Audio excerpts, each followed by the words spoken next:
Hello అండి. Welcome to Hashka vlogs. కమ్మటి పప్పుచారంటే ఎవరికి ఇష్టం ఉండదు చెప్పండి. అందులోకు ఈ సీజన్‌లో మామిడికాయలు దొరుకుతాయి కదండీ! మామిడికాయ పప్పుచారంటే చాలా మందికి ఇష్టం కదా! ఇంకా స్టార్ట్ చేసేద్దామా? ప్రాసెస్‌లోకి వెళ్ళిపోతే మనం తీసుకున్న క్వాంటిటీకి ఒక మామిడికాయ, 2 పచ్చిమిర్చి, ఒక టమాటా కరెక్ట్‌గా సరిపోతాయండి. మామిడికాయకి తొక్క ఏమీ తీయనవసరం లేదండి. మనం పప్పు ఉడికిన తర్వాత తీసుకోవచ్చు. చాలా ఈజీగా వచ్చేస్తుంది.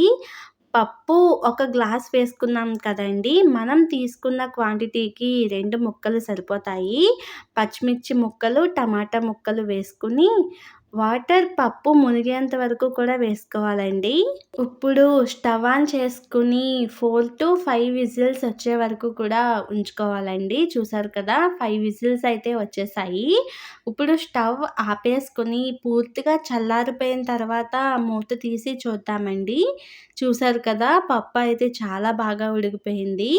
ఇప్పుడు పప్పు గరిటెతో మెత్తగా కలియపెట్టుకుందామండి. ఇలా తిప్పుతున్నప్పుడు మామిడికాయ తొక్కలు సెపరేట్ అయిపోయాయి కదండీ! ఇవి తీసుకొని పక్కన పెట్టేసుకుందాము. మామిడికాయ పప్పుచారు చాలామంది కూడా ఇష్టపడతారు కదండీ! ఈ ప్రాసెస్‌లో చేయండి. ఇంట్లో అందరూ కూడా మిమ్మల్ని పొగడ్తలతో ముంచేస్తారన్నమాట. అంత టేస్టీగా ఉంటుందండి. చూసారు కదండీ! తొక్కలు మనకు ఈజీగా వచ్చేసాయి. ఇప్పుడు మరోసారి మెత్తగా కలియపెట్టుకుందాము. పప్పు మెత్తగా ఉంటే మనకి చారు చాలా టేస్టీగా ఉంటుంది. మనం తీసుకున్న క్వాంటిటీకి పెద్ద గ్లాస్‌తో 3 గ్లాసుల వరకు వాటర్ పడుతుందండి. మనకి పప్పుచారు ఇంకా కొంచెం పలచగా ఉండాలి అనుకుంటే ఒక అర గ్లాస్ వాటర్ కూడా వేసుకోవచ్చు. ఒక 2 స్పూన్ల వరకు సాల్టు, అర టీ స్పూన్ పసుపు వేసుకొని స్టవ్ ఆన్ చేసుకొని హై ఫ్లేమ్‌లో మరిగించుకోవాలండి.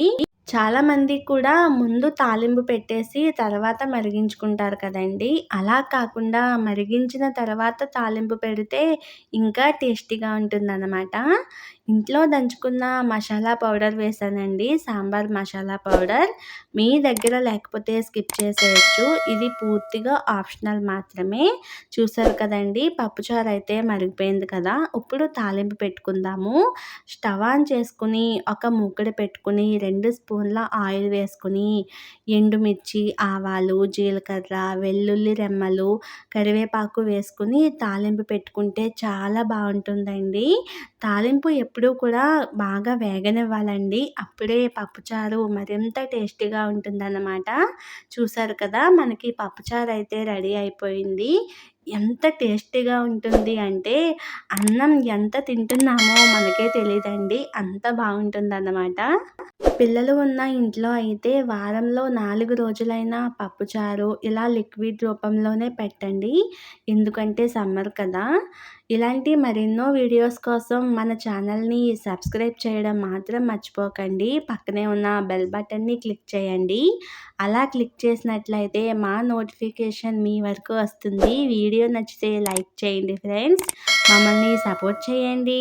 ఓకే అండి. నెక్స్ట్ వీడియోలో కలుద్దాం. బాయ్.